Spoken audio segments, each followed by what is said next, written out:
Take a look at, we described a lot of those graph function behavior type things again. And today we're going to go and look at the family functions. How many of us have seen like the parent function, family function type things before? I talked about those hopefully in Algebra 2. So we're talking about like y equals x squared, y equals absolute value of x, all those kind of things. The very basic parent functions.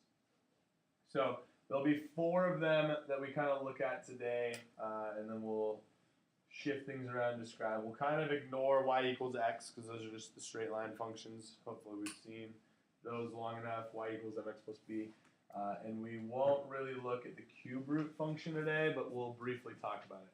So first type of thing we're going to look at is by carefully inspecting each graph given, identify the function family. So in this case, when you take a look at it, what shape is that, and what do you think naturally would be the parent graph?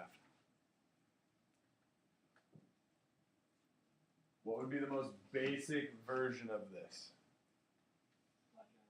Quadratic, which is written as y equals x squared. Good. Okay, so our parent graph is y equals x squared. That's our most basic version of this function. So describe or identify the end behaviors. So I think we started talking about trying to describe end behaviors with the limits. So we're going to continue to try to use that. So we'll talk about the limit as our x approaches negative infinity. So as we head towards the left, what's going on? So as we head towards the left, the y's are headed towards positive infinity. Okay, and then as we're headed towards the right, or as our limit with x approaching positive infinity, we see that our y values again take off to positive infinity. So we'll start getting used to this limit idea and talking about limits so it can help us with calculus later on. We want to identify the vertex. So the vertex is going to be that point that kind of divides us in half on a parabola. And so our vertex in this case is going to be this point down here. And so we will have negative 2, negative 4. So our vertex is at that point, negative 2, negative 4. In this case, it's a minimum. Intervals where functions increasing or decreasing. And just so we also know the minimum or maximum values, so this would also be our minimum, this vertex, at the bottom. We'll identify that piece right now. Increasing, okay, so increasing, our x is increasing as it moves left to right. So again, with increasing, decreasing, we want to think about as x increases or as we move left to right, we are increasing during this portion. So from x being negative 2 all the way up to positive infinity, it's increasing. And then the decreasing piece is going to be over here where actually the y is actually going down as we come from that direction. So decreasing, our x values are from negative infinity all the way up to negative 2. And then maximum, minimum, we already talked about, so this is a minimum value again, which was at that vertex. And then we need to find the x and y intercepts. And so our x-intercepts, or our zeros of the function, our x-intercepts are going to be at negative 4, and 0. And our y-intercept also happens to be at that point 0,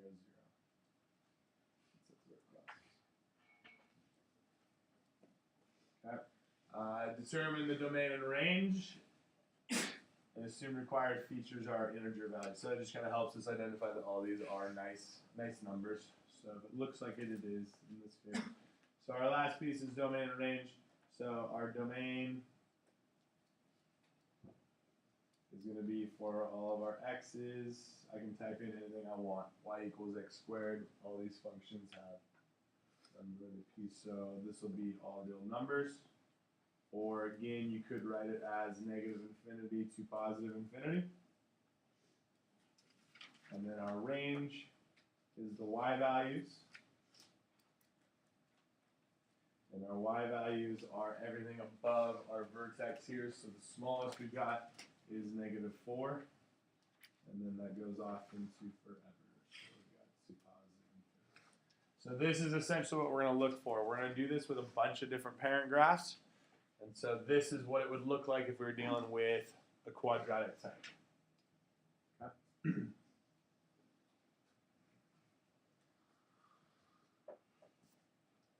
The next function we're going to take a look at is going to be the square root functions.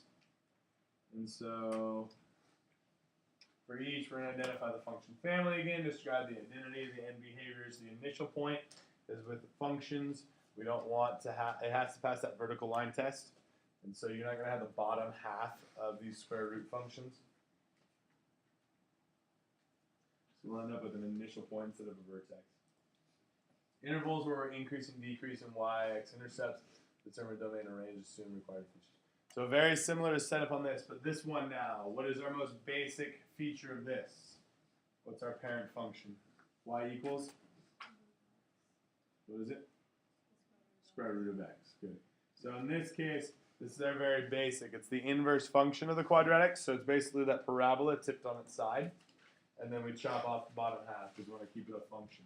So when we're looking at these as functions, we're going to identify all these pieces again. So again, limits as we approach the positive and negative infinities.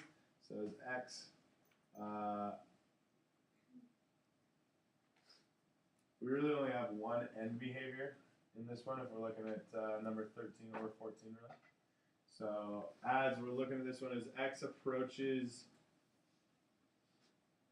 -4 is kind of the smallest I've got, so there's really no end behavior that way. So we'll just look at the one end behavior as x approaches positive infinity. And we'll see in this case, it's going off towards the positive y's. So this will go off towards positive infinity. So we only have one tail, so to speak, or one end behavior in these particular functions. So we'll just identify the one. The initial point, so our initial point is that starting point we have, which in this case is at -4, -2.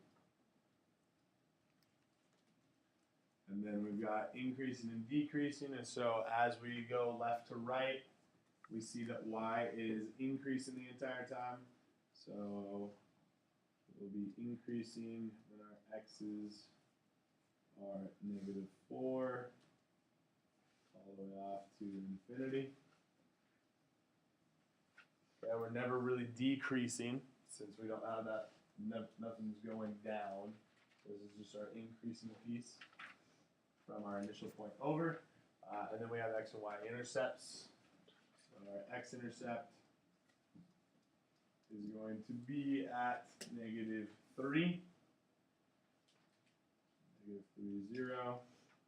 And that's our only x-intercept. And then our y-intercept is at 2. So 0, 2. And determine domain and range. So our domain, our x's again are all of the positives. All the stuff that's above our initial point, so -4 to infinity. And our y value is all the stuff above that initial point again. So our range gives us y values that are above -2. So we end up with that. Paul, did you have a question? Yeah, why is there a closed bracket on the first part of the increasing one? Like the square bracket? Why is it not? Yeah. Or -4 is -4. So and I checked the back of the book just to make sure they were consistent with that notation. When they talk about increasing and decreasing, they always keep it with curved brackets because technically, like at that point, we're changing directions, and so we're not really increasing or decreasing. We're technically kind of constant because if we think about it more on a calculus side, you'll end up with a slope that's 0, and so your rate of change is not positive or negative. So oftentimes they'll just keep that curve bracket. Now when we talk about greater than and equal to, or less than or equal to, then we'll include those square brackets when we're talking about being above or below 0. So I believe that's consistent with what the back of the book is showing too. So. All right, so that's our square root parent functions. Okay, again, that's just that inverse function of the quadratics. We've seen this one a little bit. We were doing calculations with it on Friday.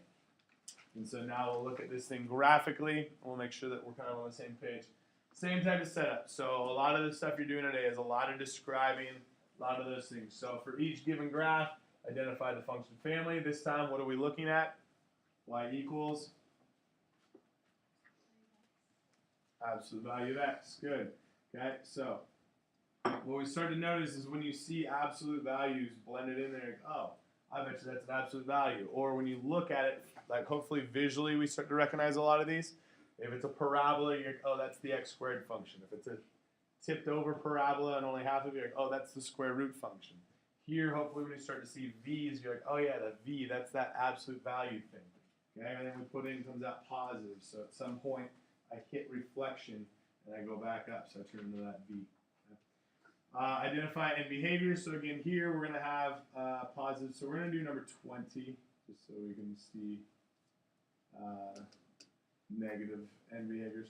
So in that case, my limits as x approaches negative infinity. So as I head towards the left, I'm going to see that this is going down. So this will be approaching a negative infinity for y values. And then again, as we approach the positive infinities, we see that, again, the y values are approaching negative infinity. We're headed down. So this time, both of our end behaviors are down. We're headed towards the negative infinities. We'll talk about increasing and decreasing. This is another one of those situations where we're going to increase for the first part, and then we'll decrease for the second part as we go from left to right. And so we'll be increasing when our x values are negative infinity all the way up to that vertex. Oops, I didn't identify our vertex yet. We'll get there in just a second.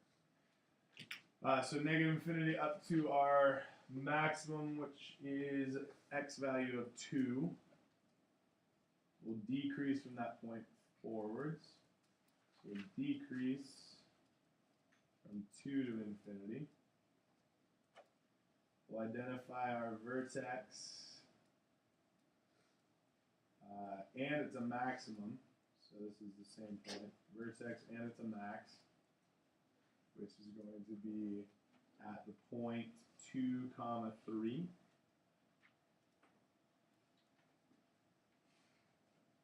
And then we'll identify our x-intercepts, y-intercepts. So the x-intercepts are at 1 and 3. And when we label x and y intercepts, make sure you label them as coordinate points. So that'll help us identify what's going on. Y-intercept is going to be at -3.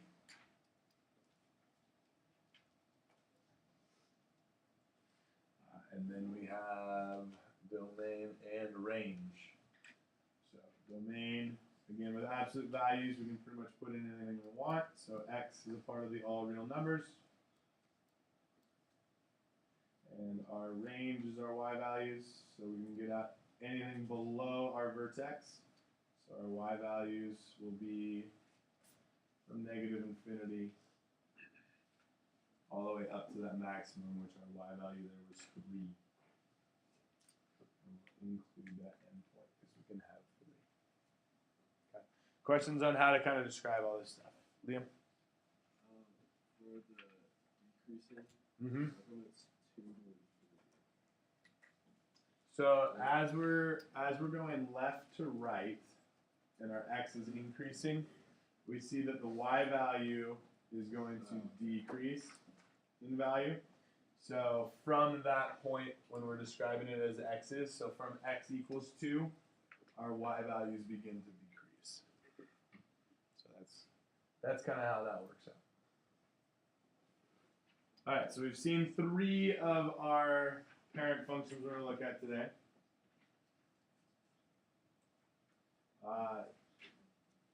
You've seen y equals x squared, parabolas. We've seen y equals the square root of x, which was the radical, the inverse of a parabola, essentially. And then we saw absolute value. Last piece we're going to see now is the cubic functions.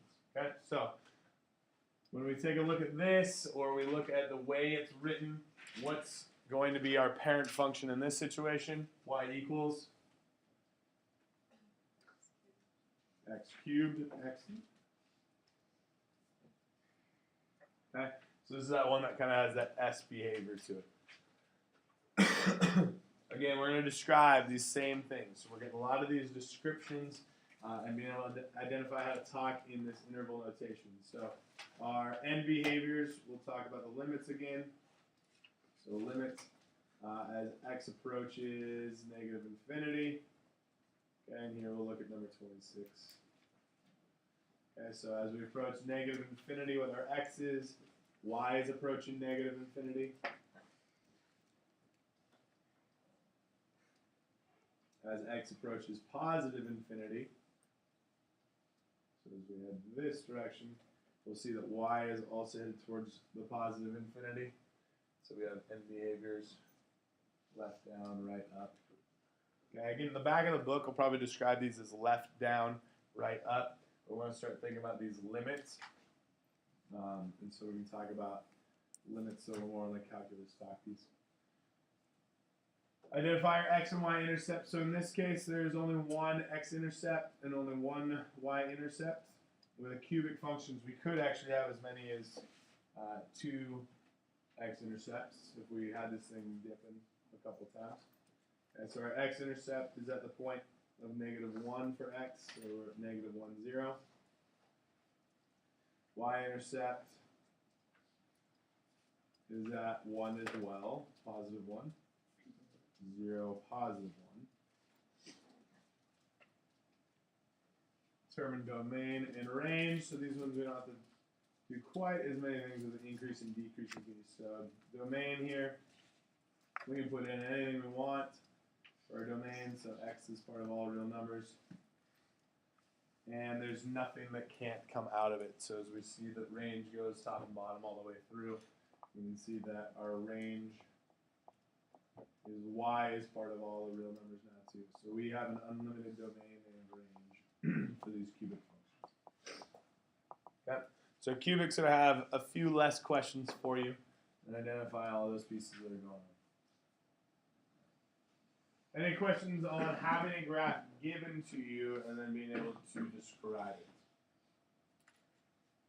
What's the inflection point? The inflection point, I believe, is typically like your vertex. So which one are we looking at?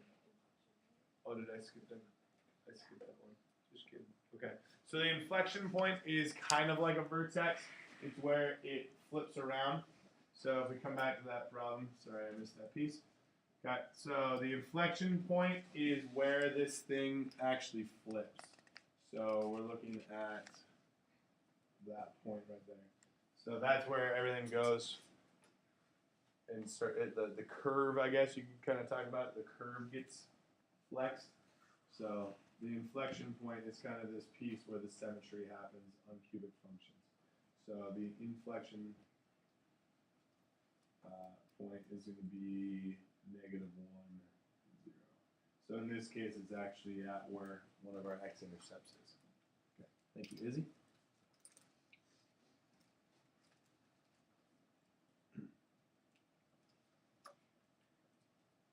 All right, so then what we're going to do is we've been given stuff to us. Now we're going to give you just the graphs, like the equations, and then have you actually graph it, okay, and talk about stuff this way. So using a graphing calculator, a handful of these will just say type them in the graphing calculator, let it spit it out, and see what's going on. So we want to talk about how can we graph these things using the parent functions and using translations. So hopefully most of us, Algebra 2, you guys feeling kind of comfortable with if I add or subtract stuff on the inside of the function, it moves it left and right. If we add or subtract on the outside, it moves it up and down. Okay, so hopefully that's something fairly familiar. And so what we'll take a look at is when you plug these into the graphing calculator, the first one they give you is going to be the parent function. So for 35, it's the square root function. For 36, it's the cube root function, which actually looks very similar to your cubic function, although it's tipped over on its side. So cubic functions look like that. So similar to how a parabola gets tipped on its side as a square root function, the cubic function, cube root function, gets tipped on its side as well. Okay, so when we plug this in, let's take a look at 35. When we plug these into the equation, we'll see that looks the exact same as the square root of x, but it's shifted up 2 units. Okay? We'll have ones like this where it's the exact same function, but it's shifted down 3 units. So plus on the outside moves us up. Subtraction on the outside moves us down. We all comfortable with that? I think we've all seen that one before. Okay. So what they'll have you is have you sketch graphs by hand using the transformation of the parent graph without tables or values. So the first thing you just want to be able to do is, here's our function. Let's do 40. So here's 40. And so I end up with the square root of x. So I know the parent function looks like this basically. And I know that the -4 piece is going to shift me down. So we're going to go down 4 units. And we'll see that we have the same graph, we're just shifted down 4 units. So that's a good sketch for it. Okay, for the most part, that's all we're doing. We'll get x and y intercepts a little bit later, but that's okay for right now. Okay. You'll have to identify cubics, quadratics, square roots, absolute values, all those are available. And then the last piece we'll take a look at is the shifts left and right. So that was the stuff on the outside. The last few problems you'll see tonight are going to be shifts on the inside. So same approach, you're going to want to type it in the calculator, just identify, oh hey, I've got a basic function that looks like y equals x squared. Okay, so it's a basic parabola. And then if I add 5, do we remember what adding 5 does to it? Do we go left or right? We go to the left. Good. Okay, so this is that one thing that feels a little bit backwards. The way I always try to remember it is because I'm adding 5, the x to get me back to 0 has to compensate. So x would need to be -5 for this to go back to 0. So I'm going to actually plot at this point at -5. Okay, so whatever little tricks you need to help you remember that, adding will actually move us left, subtracting will move us towards the right. And then we can go ahead and do that. So let's look at, which one do you guys want to do? 47 through 50, which one? 49? 49. Okay, so in this case, our parent graph is absolute value. So it should look something like that. We see that there is a shift of a +3, so just like above, that's going to shift us to the left. We're going to go 3 units to the left. Everything else about it will look the exact same. Okay, and there's our sketch. Everything okay there? All right.